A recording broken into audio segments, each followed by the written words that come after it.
యూఎరా 56 YouTube ఛానల్కి స్వాగతం. ఈనాటి వేసవి వినోదం అనేటువంటి ప్రత్యేక కార్యక్రమంలో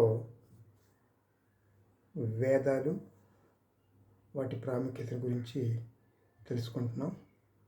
అందులో జ్ఞానజ్యోతి జగత్తులో శాశ్వతంగా వెలిగే నిమిత్తం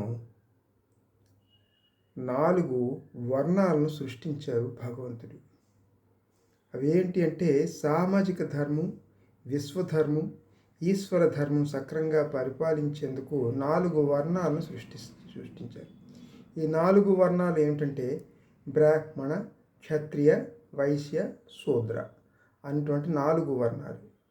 నిత్య సత్యమైనటువంటి శాస్త్రాన్ని నడిపించేటువంటి వారు బ్రాహ్మణులు, దేశం కోసం ప్రాణత్యాగం చేసి దేశాన్ని, ప్రజల్ని రక్షించడం కోసం క్షత్రియులు, ధనధాన్యాలు కలిగి ధర్మగుణంతో వెలిగేవారు వైశ్యులు, వ్యవసాయ వృత్తిగా సుఖజీవనం చేసేటువంటి వారు శూద్రులు అని 4 వర్ణాలని విభజించారు. ఈ 4 వర్ణాలను విభజించడం వల్ల దీన్ని తక్కువ అంచనా వేసి ఇప్పుడు తక్కువగా అంచనా వేయకూడదు. ఈ 4 వర్ణాలని బ్రహ్మ కూడా ఏం చెప్పాడంటే శిరస్సు బ్రాహ్మణులు, క్షత్రియులు భుజములు, వైశ్యులు తొడలు, శూద్రులు పాదములు.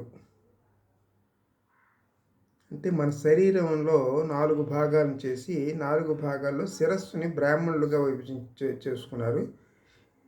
క్షత్రియులు భుజములు, వైశ్యులు తొడలు, శూద్రులు పాదములు.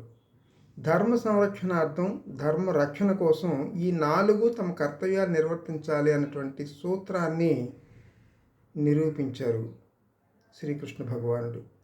ఏ భాగం కర్తవ్యం ఆయా భాగం చేస్తూ వేరొక భాగం నిర్వర్తించే కర్తవ్యానికి కూడా దోహదం చేసే శక్తి వీటికి ఇస్తున్నాడు. కాబట్టి తెగకి, సంఘానికి, జాతికి ఏ ప్రమాదం సంభవించినా మిగిలిన అంగాలు కూడా బాధపడతాయి. అందుకోసం ధర్మాన్ని నిర్వర్తించడమే వీటి కర్తవ్యం. కాబట్టి వర్ణాలు అన్నటువంటిది మన దేహంలోని భాగాలుగా భావించి ఏ భాగానికి నష్టం జరిగినా దేహాన్ని మొత్తానికి ఇదే నష్టం కలుగుతుంది. కాబట్టి వర్ణాలని వేరే విధంగా